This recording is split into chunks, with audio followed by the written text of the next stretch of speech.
ஒரு ஒரு 10 வருஷமா இருக்குது. 10 வருஷமா இருக்குது. நாம் தமிழர் கட்சியை பயணிக்குங்கிற முடிவு எடுத்த காரணம் அண்ணனோட பேச்சு தானே. அண்ணனோட பேச்சு முழுக்க அண்ணனோட பேச்சு தான், வேற எந்த காரணமும் கிடையாது. அண்ணனை பிடிக்கும், அவளோட பேச்சு பிடிக்கும். நம்ம தமிழ் மக்களுக்காக வந்து அண்ணன் வந்து பேசுற எல்லா வந்து நமக்கு பிடிக்குங்க, அதனால தானே. இப்ப இந்த 10 வருஷத்துக்கு மேல நாம் தமிழர் கட்சியில பயணிக்கிறீங்க, அதுல உங்களை வந்து உள்ள ஒரு உணர்வுபூர்வமா கலந்து செய்யணும் அப்படிங்கிற ஒரு எண்ணங்கள் அப்படிங்கிறது வந்து எந்த அளவுக்கு? ஒவ்வொரு மீட்டிங்குமே பார்ப்பேனே, அண்ணனோட மீட்டிங் வந்து நான் செய்தியில பார்ப்பேன்.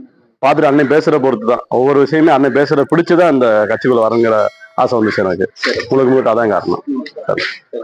இப்ப ஒவ்வொரு ஊர்லயுமே கிராமத்துலயுமே இருக்கக்கூடிய இடங்கள்ல டிவி இருக்கு, ஆனா இந்த மாதிரி ஸ்மார்ட் போன் மூலியமாவே சீமான் போய் சேர்ந்துட்டு இருக்காருன்னு ஒரு கருத்து. ஆமாண்ணே. நீங்க ஒரு கிராமத்துல இருந்து வந்திருக்கீங்கல்ல, உங்க கிராமத்தை சீமான் அவர்களுடைய பெயர் தெரிஞ்சவங்க எத்தனை பேர் தோறாம இருப்பாங்க? இப்ப இருக்க யங்ஸ்டர் இளைஞர்கள் எல்லாமே வந்து அண்ணன் சீமான் வந்து தெரியாம யாருமே இருக்கவே மாட்டாங்களே. ஏன்னா இப்ப முழுக்க காணொலியில கூட அண்ணனே வந்து முழுக்க இருக்காரு. ஸோ அவரோட வந்து பேச்சு வந்து எல்லாரோட மனசுமே வந்து கவர்ந்துட்டே இருக்கு.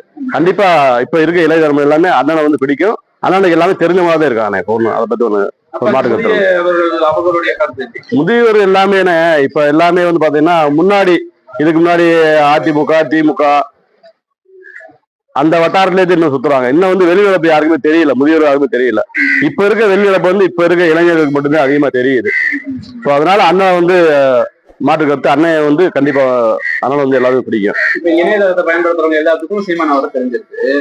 இப்ப இதுவும் பணம் மரம் ஏற ஒரு நிகழ்வு, இதே மாதிரி ஆடு மாடுகள் மலைமேடு ஏற்ற நிகழ்வு எல்லாமே அந்த தொழில் சார்ந்தவங்களுக்கு நிறைய பேர் இந்த கருத்து போய் சேர்ந்துருக்காங்க. அப்படிங்கிறப்ப அந்த ஒரு விவசாயம் பண்றவங்களுக்கு எல்லாம் அண்ணன் போய் ரீச் ஆயிருப்பாருன்னு நினைக்கிறீங்களா?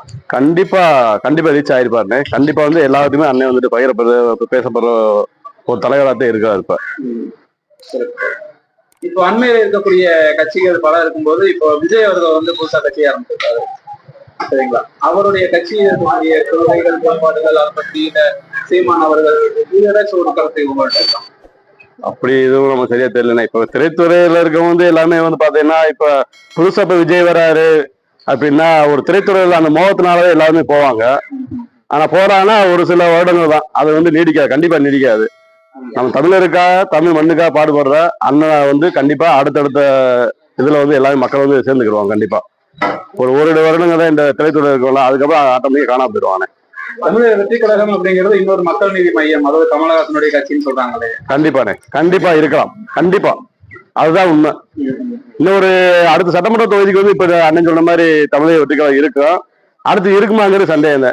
அது திமுகவோட கிளை கழகமா மாறிடும், ஆட்டோமேட்டிக்கா மாறிடும். அது இப்ப இருக்கக்கூடிய இளைஞர்களுடைய முன்னோட்டம் வந்து கொள்கையா இல்ல சினிமாவான்னு பார்க்கும்போது இப்போ ஒரு சினிமாவை நோக்கி போறவங்க இருக்காங்கன்னு நினைக்கிறீங்களா? பாதி இருக்காங்க. பாதி சினிமா நோக்கி போறவங்க இருக்காங்க. கொள்கைக்காகவும் நம்மள மாதிரி இளைஞர்கள் நிறைய பேர் இருக்காங்க, இன்னும் இருந்துட்டே இருக்காங்க. இந்த சினிமா நோக்கி போறவங்க கொள்கையை நோக்கி பயணிப்பாங்களா இல்ல அப்படியே இருந்துதான்? சினிமாங்கிறது வந்து ஒரு குறிப்பிட்ட டைமிங் தானே. அந்த காலகட்டம் முடிஞ்சுன்னா ஆட்டோமேட்டிக்கா வந்து கொள்கைக்காக வந்துருவாங்க, கண்டிப்பா வந்துருவாங்க. இன்னைக்கு தமிழக வெற்றி கழகத்துக்கு ஆதரவாக இருக்கக்கூடிய பல சினிமா முகத்தில் இருக்கக்கூடிய இளைஞர்கள் அடுத்தடுத்து வரும்பொழுது அவங்க சிந்திக்க ஆரம்பிச்சு வாக்களிச்சிருவாங்க. கண்டிப்பா சிந்திப்பாங்க. கண்டிப்பா அண்ணனோட கட்சியில வந்து இணைவாங்க. குடும்பத்துல உங்களுடைய உறுப்பினர் இருக்காங்க, மனைவி அம்மா எல்லாம் இருக்காங்க, வந்து நாம் தமிழர் கட்சியை பத்தி என்ன பேசுறாங்க அவங்களுடைய கருத்து? இப்ப அம்மா இருக்காங்கன்னா அம்மா வந்து விவசாயம் தானே, அவங்க படிப்பறிவு இல்லை. அவங்களுக்கு என்ன அந்த எம்ஜிஆர் அந்த மாதிரிதான் இருப்பாங்க, அந்த அதிமுக அந்த மாதிரி கட்சியில இருப்பாங்க. இப்ப என்னோட மனைவி இருக்காங்கன்னா இந்த புரிதல் எல்லாமே இருக்கு, அவங்களுக்கு இருக்கு. இப்ப நம்ம கட்சியில அவங்களும் இருக்காங்க, மறைமுகமா நமக்காக ஓட்டு போட்டு இருக்காங்க. ஆமா கண்டிப்பா முழு ஆதரவு நம்மளோட குடும்பத்துல வந்து எல்லாமே இருக்கு. குடும்பத்துல வந்து சீமான் அவர்கள் பேசுகோளாக இருக்கிறார் அப்படிங்கிறது உண்மை, கண்டிப்பா உண்மை. மிக்க நன்றி உங்களுடைய பதிலுக்கு.